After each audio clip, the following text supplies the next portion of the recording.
So you're wanting to do a model railroad and you start researching. You start looking for information on forums, YouTube, reading comments, seeing things that you need to learn to build a model railroad, especially if you haven't done one before.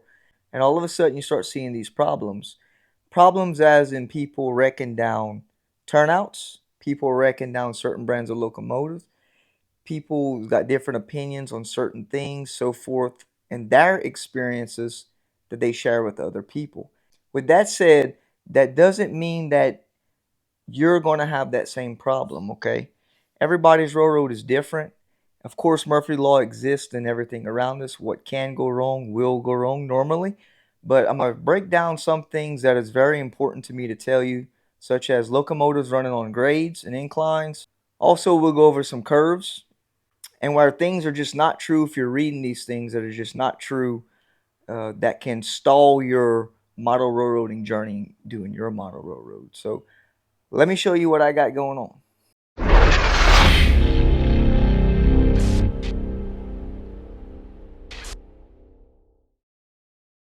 So I've been doing model railroading for quite some time, all my life on and off. And there we have two DC locomotives running.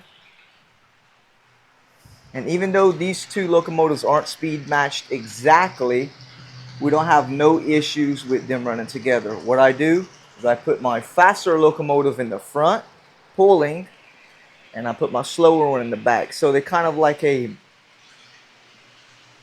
little tug of war motion, but it's not a lot. It's almost true, okay? So that is one thing to know on model railroading. Always put your faster locomotive in the front and your one pushing. So if you put your faster one in the back, it will try to push this one and derail it off your track, okay? So that's one thing that I've learned over here. If you hear other things out there, just remember that I tried it and it worked this way, okay? Moving on to our second theory. Cheaper locomotives, such as Bachmann, sits in a category of somebody that can afford them, right? So because Bachmann is low quality, their running is not smooth and they sound a little noisy. So because quality is cut a little bit because of the cost, you will get some slack in your gears, sloppy meshing problems, and because those gears aren't meshing right, it gives you some noise, and them banging around back and forth microscopically will give them wear and cause them to crack and break over time. People might try to pack these locomotives with grease, put a lot of oil in it and thinking that that's going to fix our problem. Well, some greases will, such as Labelle, but as far as your other synthetic greases you get normally at a hardware store, do not put in your locomotives. Get the stuff that's recommended, because if you don't, you will cause premature damage to your plastic gears in here. That's what the auto parts grease do. The chemicals in it degrades the plastic over time, causing more wear and damage to your locomotive. It doesn't matter if the locomotive is well built or poorly built. Oils and grease not made for locomotives will destroy them. Keep that in mind. Hence, cracked gears. A lot of people think that cracked gears, broken gears, come from inclines. Although it puts a little bit more stress in your gears, I don't think that's the case. Again, I think it's the wrong oils and materials and grease that goes in your locomotives was breaking your gears. So come with me and I'm going to show you the inclines that help you understand how to put an incline. So here's my train layout. We got a 2.5% incline on this, around a 2.5%, perfect for HO scale locomotives. They have no problem chugging up and down. I just put two engines on here for the hell of it, but I can run one. I've done proven after and running some heavy loads on a 3.5 in some places on this Devil Mountain. So let me tell you, that's too steep for model railroading. 2.5, if at worst case scenario, 3% is plenty. Although it did not give me no trouble in breaking gears or breaking parts in my locomotive. I have burnt decoders because of my wrongdoing, but as far as mechanically issues with gearing and everything with drive shafts, these inclines do not give any trouble. Therefore, hence, put your inclines, if you can, at least around 2.5, 3%, you should be good. Anything over that, you're just pushing things. It just doesn't look that great, and it's not the thing to do. At least in my opinion. Do what the hell you want to do, right?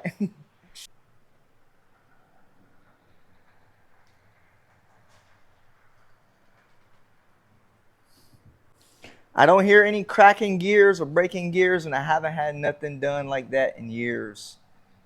If any, never had that issue, right? Another thing, the most misconcepted thing on model railroading is radiuses. Okay, people get into chats, into forums saying, man, if you have a tight radius, this is going to happen, this is going to happen, this is going to happen. Well, in HO scale, unless you're running some big stuff on your layout, 18-inch radius will work, and 22-inch radius is recommended for most of your, no, pretty much all your HO scale engines. Like a big boy with all those wheel sets will go on a 22-inch radius. So do not be misled and think that 18-inch radius is wrong, nor 22-inch radius, because time and time over here running trains, I still have not ran any problems into that. 6-axle locomotives runs great. It just works, right? So there you have it. We have an 18-inch here and a 22-inch here. I can switch over my trains from this main line onto here with ease. I do it all the time. If you haven't seen my videos, go check out my older videos. You'll see me having that.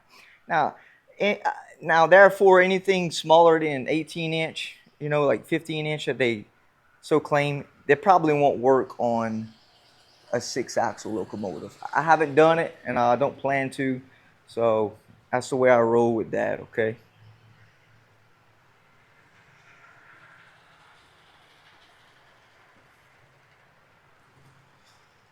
Another thing that people have trouble understanding is if you put your layout in an uncontrolled environment that you'll have problems. That can be true to a certain degree, depending on how you secure your track down.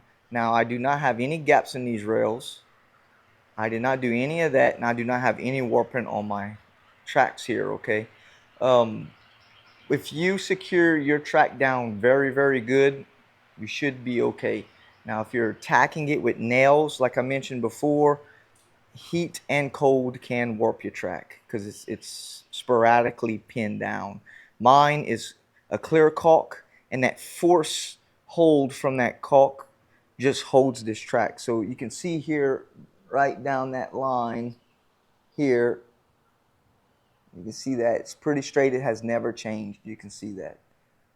And again, no gaps in these rails, and we're in a uncontrolled environment, right?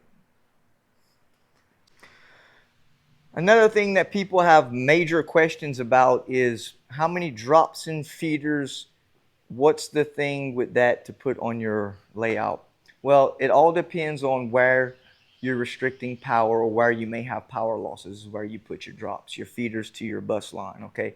So let's take, for instance, if you do not solder a rail joiner here, and you do not solder, let's just say this piece, and that 3 sections you do not solder, but you started soldering over there. Well, those pieces you do not solder, yeah, you would have to have a feeder from this one into it, that one, and the other one, because you can lose connection in your joint here. So to have good running trains, you got to have good source of power from your feeders and good solder joints on where you're connecting your joints, your blocks, and everything. Okay, where how you're splitting up your model railroad. If you decide to split it up, you don't even have to split it up. I did, but you don't have to. It's all determines on what you want to do. Okay, but the most important thing is if you think you're going to lose power to a track because you didn't solder a joint, drop you a feeder. Very most important. Man, that thing just rose, man. Look at that. Everything else, such as building your railroad, use the materials you want to use. If you think it'll work, go with it. It's no rule of thumb on how to do your scenery. It's what you can think of. It's what you have. It's what your budget allows for you to do. All this is spray foam. It's a little pricey doing this with spray foam, but it was quicker, easier, and it looks pretty good, as you can see. Here is paper towels with plaster, and you can see back there it formed a great mountain face. So it's whatever you can think of. That was my method, and that's the way I did it. You can see down in here, same thing. Once you paint this, put some scenery, it looks realistic. Look at that, cheap cardboard. I got to cover that. Most important, if you've never done model railroading and you're still on the fence, buy you some cheap stuff off of eBay. Buy you some cheap stuff from train stores, wherever you can find it cheaper than new. Something good at least, so you don't get a bad taste in your mouth thinking that if things are breaking, it's because of the nature of it. It's not. So slow if it was me getting into it, I would slowly dip my toes into the water with DC locomotives, see how I like it, see if it's even for me, and go from there, because you don't want to be building it and in the middle of it you get tired of it and rip all your hard work out. Seems like that's a lot that goes on. I mean, this is a lot to do, so I would not encourage going full throttle into it when you're trying to figure it out, and then halfway through it, it's not for you and you want to rip everything out. So just slowly taking your time is most important in this hobby. It's long term. So to wrap this video out, guys, a rule of thumb to any model railroading you're doing or any hobby, this pertains to pretty much anything. Do what the hell you want to do. Test, trial, try not to get broke doing it, and don't get lost in the crowd telling you should do it like this, like this, like this, like this, like this, when it's far from the truth.